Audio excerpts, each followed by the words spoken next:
고린도전서 13장 1절, 2절, 3절 말씀 보도록 하겠습니다.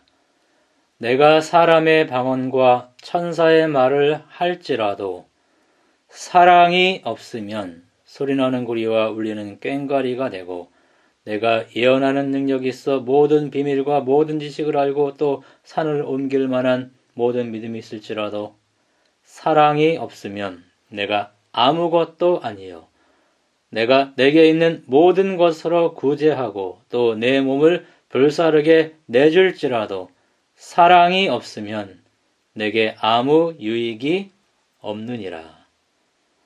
고대 헬라인들은 사랑을 아가페, 에로스, 필로스, 스토로게 등 이렇게 네 가지로 분류를 했습니다. 아가페는 이타적이고 희생적인 사랑입니다. 에로스는 자기 만족을 추구하는 육체적이며 이성 간의 성적인 사랑을 의미합니다. 필로스는 동료의 형제사랑, 친구사랑을 의미하고, 스토로게는 부모가 자녀에게 베푸는 희생적인 혈연의 사랑을 의미합니다. 성경에는 아가페와 필로스만 사용이 되었습니다. 고린도전서 13장에서 바울은 아가페가 무엇인지에 대해서 우리들에게 설명하고 있습니다. 13장 1절에서 3절은 사랑의 절대적인 필요성을 언급하고 있습니다. 고린도전서 13장을 산수적인 개념으로 본다면은 어떤 신학자는 이렇게 말했습니다. 사랑은 곱하기의 개념이다. 100 곱하기 0은 제로입니다. 1000 곱하기 0도 제로이고 10,000 곱하기 0도 제로입니다. 0 대신 1이 있으면 곱하기에 따라서 100, 10,000, 1000, 10만 이렇게 되는 것입니다. 돈, 명예, 권력 아무리 많아도 사랑이 없으면 아무것도 아닙니다. 돈, 명예, 권력이 없어도 적어도 사랑이 있으면 모든 것이 있는 것입니다. 은사가 아무리 크거나 아무리 많아도 사랑이 없으면 무용지물이라고 말합니다. 방언, 예언의 능력, 큰 믿음, 모든 재산을 다 구제하고 순교할지라도 사랑이 없으면 아무것도 아니라고 말합니다. 영적 은사보다 사랑이 더 중요하다고 말합니다. 사람이 모든 것이 다 있어도 사랑이 없으면 아무짝에도 쓸모없다고 말합니다. 사랑이 있어야만 모든 것에 의미가 있는 것입니다. 고린도 교회는 영적인 은사에는 부족함이 없었습니다. 1장 7절에 나옵니다. 그들은 경제적으로도 풍성했다고 고린도서 9장 11절에 나옵니다. 그러나 그들은 사랑이 없어서 그들이 받은 은사들이 무용지물이 되었고, 그 교회는 문제투성이의 교회가 되었던 것입니다. 고린도전서 12장 31절에서 너희는 더욱 큰 은사를 사모하라. 내가 또한 제일 좋은 길을 너희에게 보이리라. 이런 말을 하고 13장에서는 그 은사들을 사용하는 방법인 아가페의 사랑을 소개합니다. 사랑이 가장 큰 은사라기보다는 그렇게 보는 학자들도 있습니다. 은사를 사용하는 방법이 사랑이라고 보아야 할 것입니다. 고린도전서 7장, 12장, 13장, 에베소 4장, 로마서 12장에 보면은 21가지의 은사가 나옵니다. 당시 헬라인들과 고린도 교인들은 예언, 방언, 지식, 특별히 이런 은사를 중요하게 여겼습니다. 바울은 그들에게 은사를 사용하는 방법인 사랑을 소개하는 것입니다. 사랑이라는 연료로 은사를 활용할 때 엄청난 효과가 나타날 것입니다. 고린도전서 13장 4절에서 7절에는 사랑의 특성 15가지가 언급이 됩니다. 사랑은 먼저 8가지 부정적인 특징들이 있어요. 투기하지 않고, 자랑하지 않고, 교만하지 않고, 무례하지 않고, 자기 유익을 구하지 않고, 성내지 않고, 악한 것을 생각하지 않고, 불의를 기뻐하지 않는다. 그 다음에 이어서 7가지 긍정적인 특징들을 언급합니다. 사랑은 오래 참고 온유하고 진리와 함께 기뻐하고 모든 것을 참고 모든 것을 믿고 모든 것을 바라고 모든 것을 견딘다. 이런 특징들을 언급합니다. 헨리 드레몬드는 고린도전서 13장의 내용을 분석하면서 인내, 친절, 관용, 겸손, 예의, 무사욕, 온유, 순수, 진실 이렇게 9가지 색이 나온다는 언급을 했습니다. 이것은 성령의 열매와 비슷하다는 생각을 여러분들이 하실 것입니다. 고린도전서 13장에서 사랑은 하나님을 사랑하고 그분의 계명을 순종하는 자들에게 나타나는 그 사랑을 표현한 것입니다.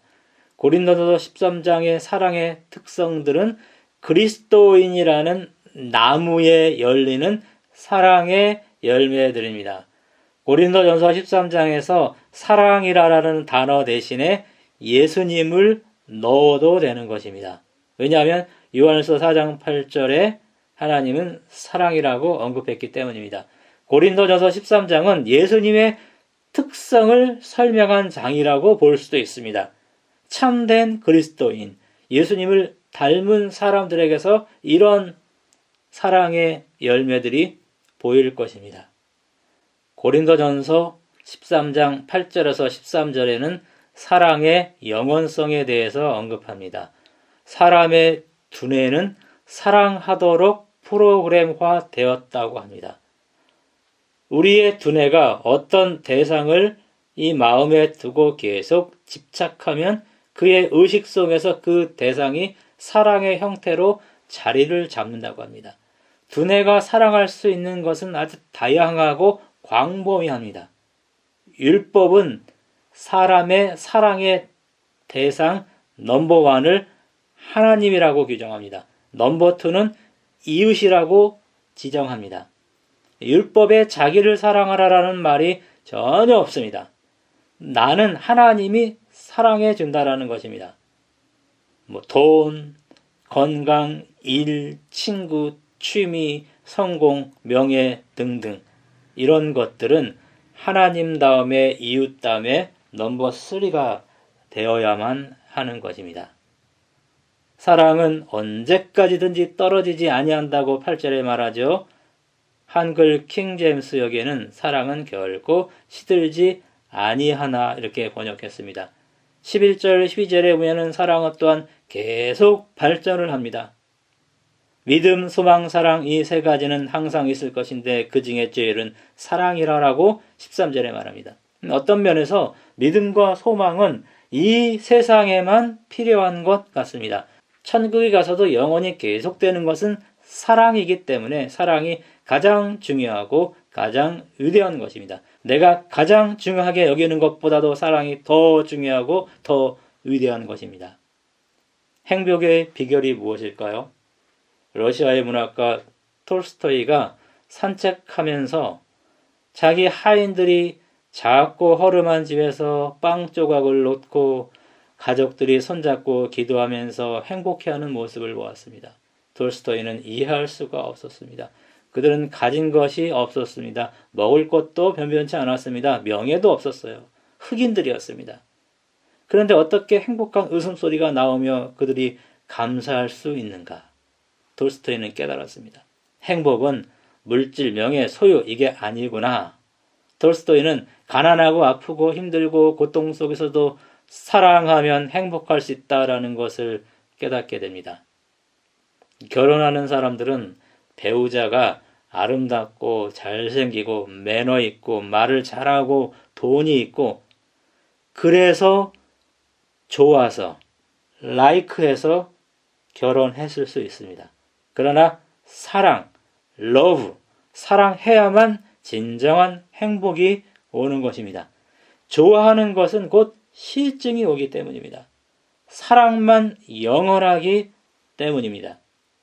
신학자 폴 틸리는 사랑을 크게 두 가지로 구분합니다. 때문에의 사랑과 그럼에도 불구하고의 사랑으로 나누었습니다. 그는 이 세상의 사랑은 대부분 때문에의 사랑이라고 언급합니다. 그러면서 그리스도인의 사랑은 그럼에도 불구하고의 사랑이 되어야 한다고 말했습니다.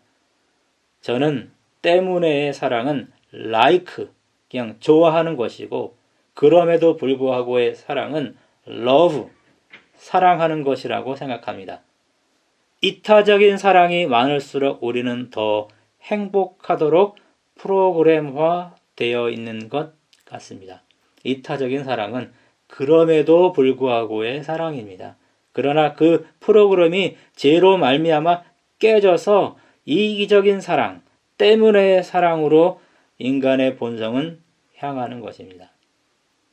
헤르만 헤세의 단편에 나오는 이야기입니다. 어떤 어머니가 아이를 품에 안고 있는데 머리가 하얀 논이 나타나서 말했습니다. 한 가지 소원을 얘기하면 들어주마. 그 엄마는 말했습니다. 우리 아이가 평생 사람들에게 사랑받는 아이가 되게 해주세요. 그 아이는 자라면서 많은 사람의 사랑을 받았습니다. 그런데 사랑을 받을 줄만 알았지 어떻게 사랑하는지를 몰라서 불행했다고 합니다.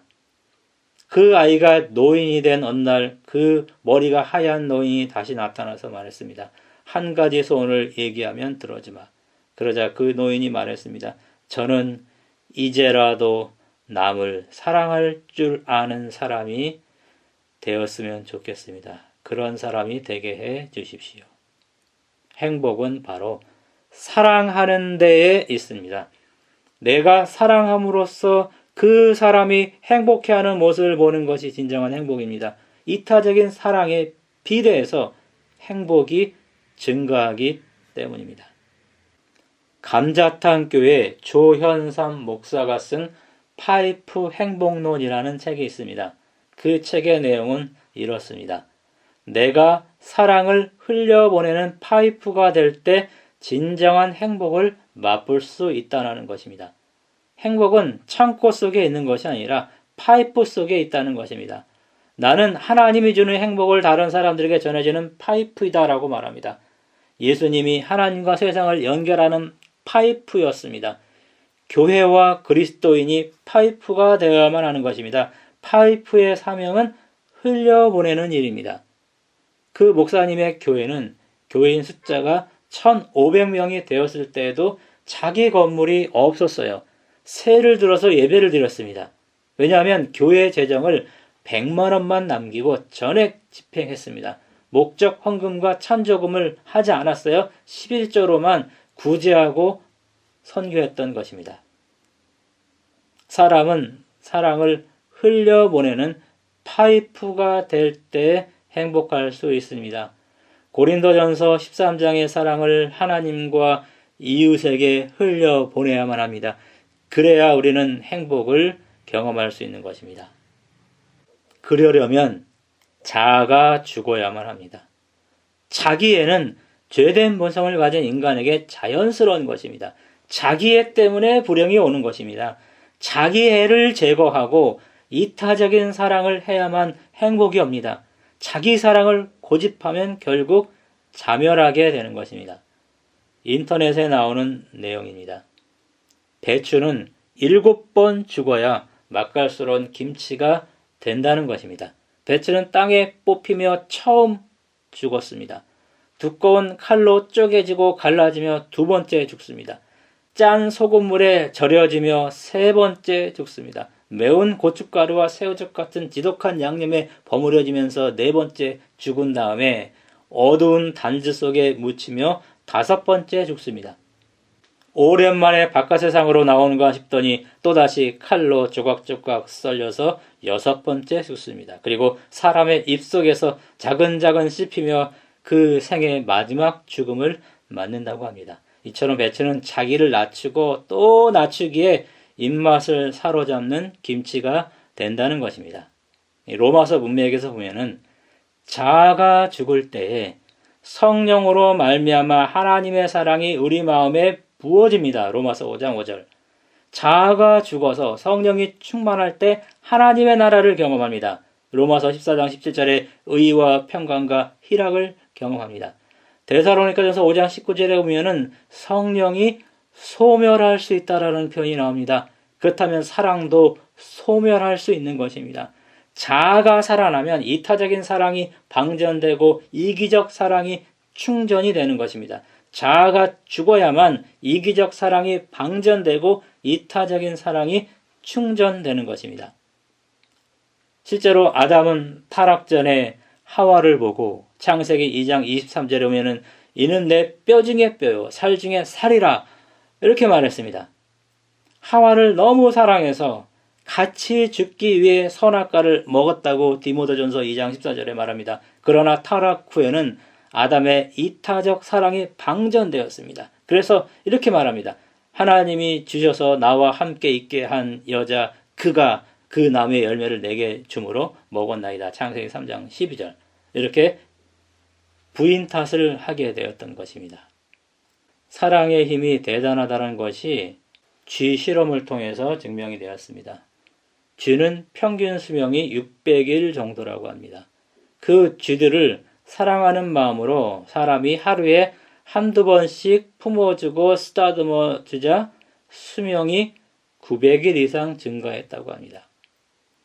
또 아내가 아침에 남편에게 잘 다녀오세요 하면서 키스를 해주면 남편의 자동차 사고율이 감소가 되고 5년 이상 수명이 연장된다는 어떤 보험회사의 조사도 있었습니다. 여자는 약하지만 어머니는 강하다라는 말이 있습니다. 어머니에게는 사랑이 있기 때문입니다.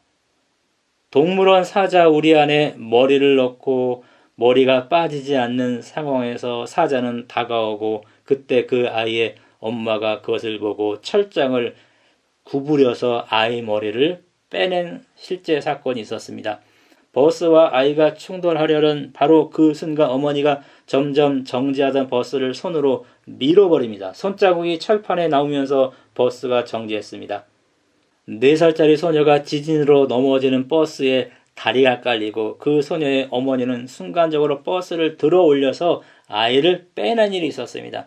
미국에서 총기 난사 현장에서 총알 3발을 맞고도 엄마는 자신의 아이를 위기에서 구해냈습니다. 중국에서는 아들이 6층 아파트에서 투신할 때 엄마가 재빨리 아들의 손을 붙잡고 30분이 넘게 버텼습니다. 그래서 아들의 목숨을 구할 수 있었던 일이 있었던 것입니다. 위기의 때에 아드레날린이 분비되어서 그런 초인적인 힘이 나온다고 합니다. 올림픽에서 도핑 검사를 하는 이유가 바로 이것입니다. 아가페의 가장 가까운 사랑인 모성애가 아니고는 그처럼 절박하게 위기를 느끼지 못하기 때문에 평소에는 이런 힘이 나오지 않는 것입니다.